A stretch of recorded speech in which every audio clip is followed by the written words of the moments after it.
Bismillahirrahmanirrahim. Assalamualaikum warahmatullahi wabarakatuh. Bertemu lagi dengan saya Asma Rafathalassana yang kemarin baru muncul di YouTube ya. Ya mungkin baru beberapa yang melihat. Lah di sini saya akan menjelaskan tentang kepemimpinan pendidikan, di mana tugas dari administrasi pendidikan yang diajarkan oleh Bapak dosen Zuri Pamuji MPDI. Oke, di sini akan menjelaskan tentang kepemimpinan, yaitu memiliki sudut pandang yang luas dan beragam. Sebagaimana Haris 2013 halaman 13 mengatakan, tidak ada definisi yang baku mengenai kepemimpinan tersebut. Dalam pengertian yang sangat luas oleh Makawimbang 2012 halaman 6 mendefinisikan kepemimpinan sebagai kapabilitas yang dipunyai oleh individu dengan tujuan membujuk orang lain. Nah, seperti kayak sekolah gitu ya. Sekolah anak ini sekolah di MTS, sekolah di SMA. Lah nanti anak tetangga gitu ya. Anak tetangga itu diajak untuk sekolah dengan anaknya itu. Seperti itu ya. Terus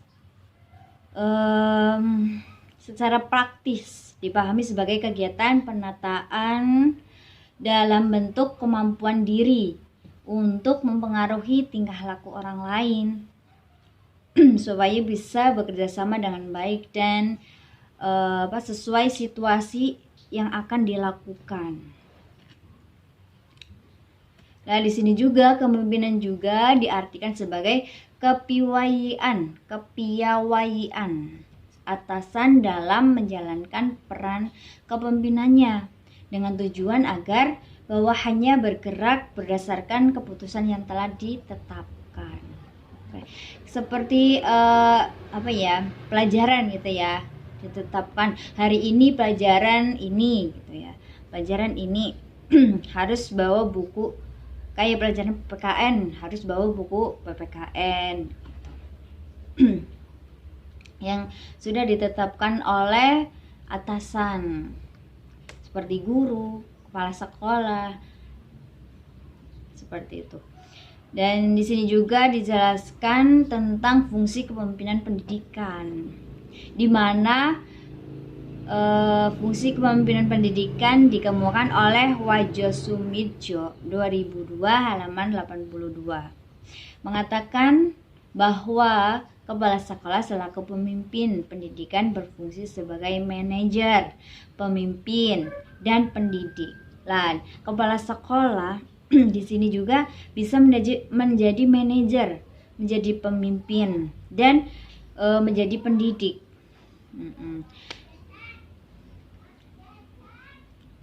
Dikemukakan juga oleh Depdiknas, Dirjen Pendidikan Dasar dan Menengah 2000 yang berfungsi kepemimpinan itu diklasifikasikan menjadi 7, yaitu edukator, manajer, administrator, supervisor, terusan leader, inovator, dan motivator. Nah, di sini juga dijelaskan apa itu sih yang namanya fungsi edukator gitu. Yaitu kepala sekolah menjalankan fungsi kepemimpinannya dalam hal-hal prestasi yang dimiliki para guru, kemampuan dalam membimbing tenaga pendidikan. Lah, fungsi kepala sekolah itu mengatur segalanya yang ada di sekolah itu, seperti guru, fasilitas sekolah seperti itu. Bagaimana biar siswanya harus tertuju ke sekolah itu, bagaimana biar banyak siswa-siswi gitu mendaftar ke sekolah itu. Nah, di sini juga dijelaskan tentang fungsi manajer, yaitu kemampuan dalam menyusun program, kemampuan dalam menyusun organisasi kepegawaian, menggerakkan staf, kemampuan dalam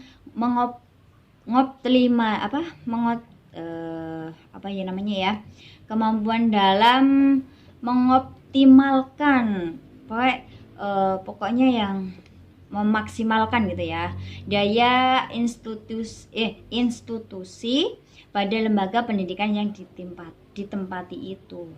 Nah, di sini juga dijelaskan fungsi administrator, yaitu kemampuan dalam mengelola segala administrasi yang menyangkut proses belajar mengajar, kemampuan mengelola bimbingan dan konseling, kesiswaan, ketenagaan, keuangan, sarana dan prasarana, mengelola administrasi persuratan. Nah, di sini administrasi itu tugasnya mengatur ya yang tadi saya sebutkan itu ya.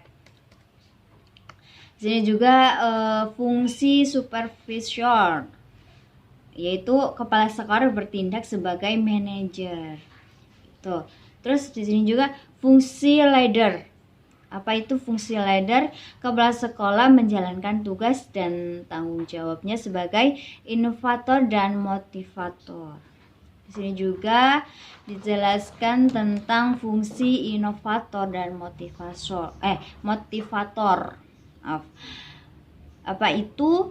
Kepala sekolah menjalankan tugas dan tanggung jawabnya sebagai leader.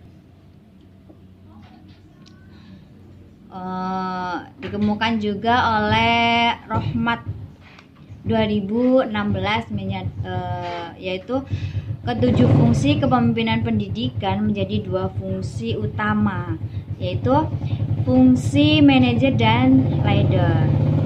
Pertama, manajer mencakup di dalamnya fungsi administrator dan supervisor, penyelia dengan tugas dan tanggung jawab dalam hal planning, mencakup kemampuan menentukan tujuan organisasi, kemampuan merumuskan program institusi pendidikan, kemampuan menyusun strategi pengembangan, kemampuan menentukan standarisasi pencapaian tujuan. Yang kedua itu pengorganisasian gitu ya.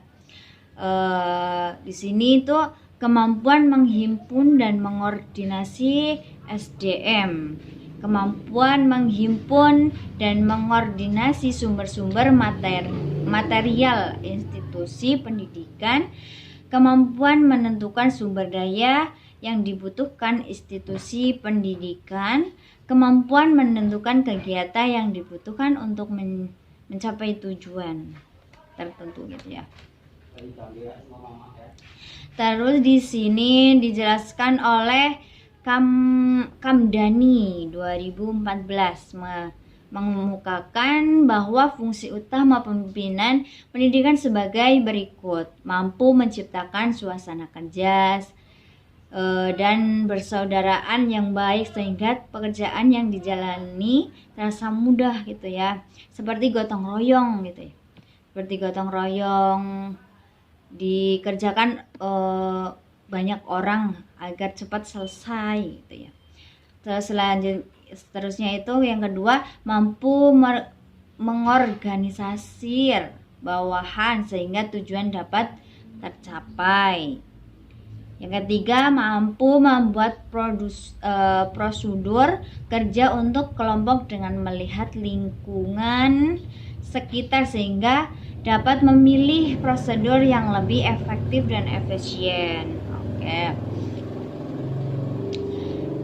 Selanjutnya itu bertanggung jawab dalam menangani kasus bersama kelompok dan adil dalam memimpin kelompok. Ya, di sini tuh diutamakan kebersamaan dalam kelompok, kerjasama, persaudaraan, terusan kekompakan, keadilan juga dalam satu keluarga itu, keluarga satu sekolah itu ya.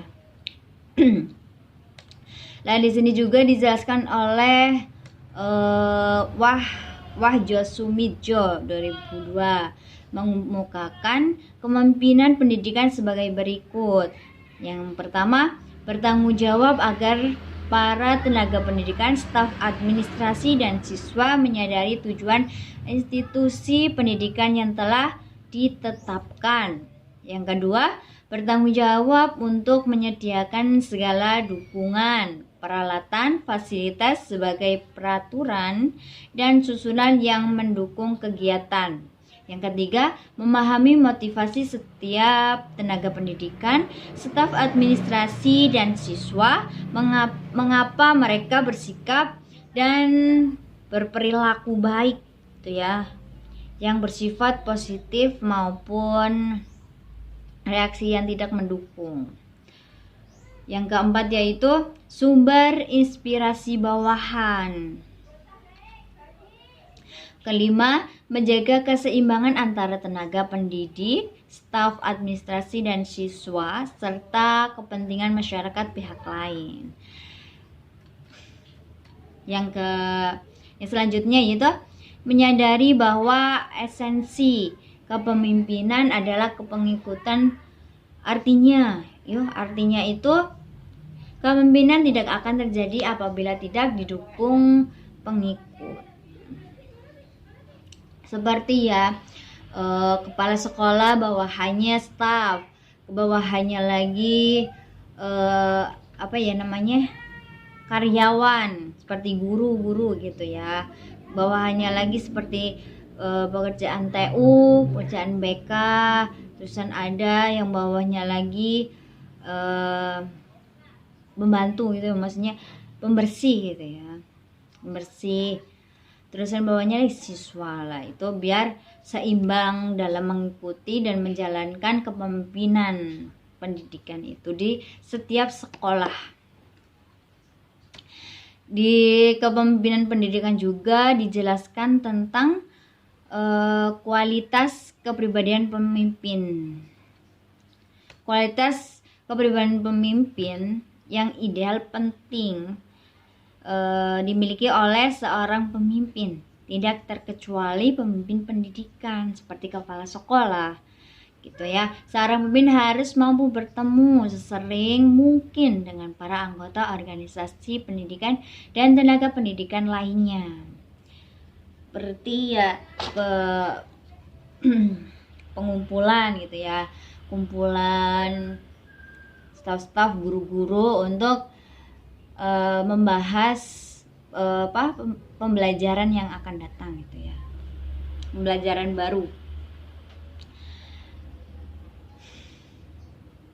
Nah, di sini juga pertemuan dimaksud tidak harus selalu secara formal atau coffee morning dan canton.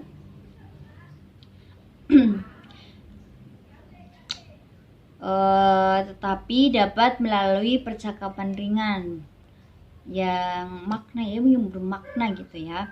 Seorang pemimpin juga harus mampu merangkul anggota atau bawahannya dari semua ini tanpa membedakan fungsi dan posisi masing-masing. Lah, agar berjalan secara baik dan baik gitu lah ya. Kepemimpin itu seperti kepala sekolah harus seimbang, harus adil kepada guru-guru lain walaupun dalam profesinya tuh beda-beda. Lah, di sini juga oleh Ki Hajar Dewantara, apa itu ing ngarsa sung tulodo ing madya mangku karso tuturi handayani, yang artinya pemimpin harus mampu mengarahkan, menyemangati dan mendorong para pendidik, tenaga kependidikan dan para staf lainnya yang memiliki semangat dan motivasi tinggi dalam bekerja yang masih belum optimal. Lah, tugas kepala sekolah itu memimpin gitu ya, memimpin pak staf-stafnya, guru-gurunya gitu ya, agar begini caranya agar siswanya, pendidiknya rajin dalam mengikuti pelajaran, jangan pernah bolos gitu ya.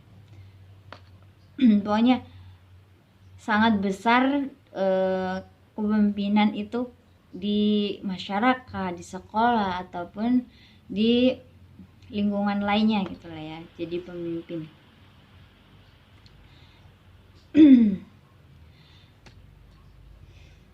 Nah, di sini juga dijelaskan kualitas kepribadian yang dapat menjadikan seseorang sebagai pemimpin besar. Dicirikan sebagai berikut, yaitu fokus pada apa yang dilakukan, memiliki rasa kepercayaan diri, terus baik, jujur, juga memiliki integritas tinggi terhadap komitmen. Jadi nggak harus kesana kesini sini gitu ya, harus fokus dalam satu, ya bukan fokus dalam satu titik gitu ya, makanya fokus apa yang harus dikerjakan dulu, fokus apa yang harus dilakukan dulu gitu. Nah, di sini juga tidak harus sembrono, tidak boleh sembrono. Sembrono, otentik atau keaslian dan bertindak. Berkepribadian memberdayakan, mampu membangun budaya, murah hati, gigih, ulet, rajin lah ya. Kalau ulet itu rajin. Terus memiliki wawasan luas.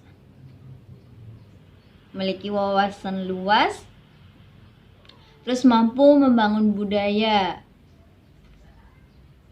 Mampu berkomunikasi dengan baik dengan bawahan dan orang lain, dapat bertanggung jawab dan resah ketika bawahan memiliki masalah dan tidak mampu mereka selesaikan.